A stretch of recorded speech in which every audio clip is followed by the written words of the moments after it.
ಬಡವರು ಮತ್ತು ಮಧ್ಯಮ ವರ್ಗದವರ ಸಂಚಾರ ನಾಡಿ ಅಂದರೆ ಅದು ರೈಲು. ಈ ರೈಲು ಪ್ರಯಾಣವನ್ನು ಮತ್ತಷ್ಟು ಸುಗಮ ಮತ್ತು ಸೇಫ್ ಮಾಡಲಿಕ್ಕೆ ರೈಲ್ವೆ ಇಲಾಖೆ ಹೊಸ ಟೆಕ್ನಾಲಜಿಯ ಮೊರೆ ಹೋಗಿದೆ. ಏನದು? ಬನ್ನಿ ನೋಡ್ಕೊಂಡು ಬರೋಣ.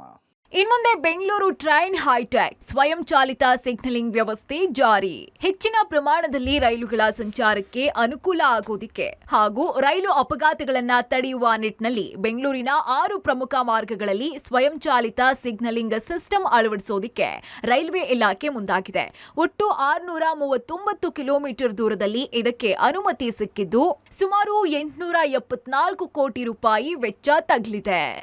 ಹಾಗಾದ್ರೆ ಬೆಂಗಳೂರಿನ ಯಾವ ರೈಲ್ವೆ ಮಾರ್ಗದಲ್ಲಿ ಆಟೋಮೆಟಿಕ್ ಸಿಗ್ನಲಿಂಗ್ ಸಿಸ್ಟಮ್ ಅಳವಡಿಕೆ ಆಗಿದೆ ಅನ್ನೋದನ್ನ ನೋಡುವುದಾದ್ರೆ, ಆಟೋಮೆಟಿಕ್ ಸಿಗ್ನಲಿಂಗ್ ಸಿಸ್ಟಮ್ ಎಲ್ಲೆಲ್ಲಿ?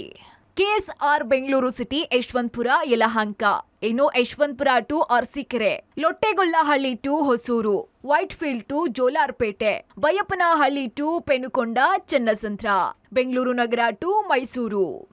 ಪ್ರಸ್ತುತ ನೈಋತ್ಯ ರೈಲ್ವೆಯ ಬೆಂಗಳೂರು ವಿಭಾಗದಲ್ಲಿ ಕೆಎಸ್ಆರ್ ಬೆಂಗಳೂರು ನಗರ ವೈಟ್ಫೀಲ್ಡ್ ವಿಭಾಗದಲ್ಲಿ ಆಟೋಮೆಟಿಕ್ ಸಿಗ್ನಲ್ ಅಳವಡಿಸಲಾಗಿದೆ. ಇಲ್ಲಿ ತನಕ ರೈಲ್ವೆಯ ರಿಲೇ ರೂಮ್ ನಲ್ಲಿ ಸಿಗ್ನಲ್ ಗಳನ್ನ ಸಿಬ್ಬಂದಿ ಕಂಟ್ರೋಲ್ ಮಾಡ್ತಿದ್ದಾರೆ. ಈಗ ರಿಲೇ ರೂಮ್ ನಲ್ಲಿ ಆಟೋಮೆಟಿಕ್ ಆಗಿ ಆನ್ ಅಂಡ್ ಆಫ್ ಆಗುತ್ತೆ. ಇದರೊಂದಿಗೆ ಒಂದು ಸಮಯದಲ್ಲಿ ಒಂದು ರೈಲಿಗೆ ಮಾತ್ರ ಅವಕಾಶ ನೀಡಲಾಗುತ್ತೆ. ಜೊತೆಗೆ ಪ್ಲಾಟ್ಫಾರ್ಮ್ ನಲ್ಲಿ ಪ್ರಯಾಣಿಕರು ಹೋಗೋದಿಕ್ಕೆ ಹಾಗೂ ಬರೋದಿಕ್ಕೆ ಅನುಕೂಲ ಆಗುತ್ತೆ. ಇದರಿಂದ ರೈಲುಗಳ ದಕ್ಷತೆ ಹೆಚ್ಚಾಗಲಿದೆ.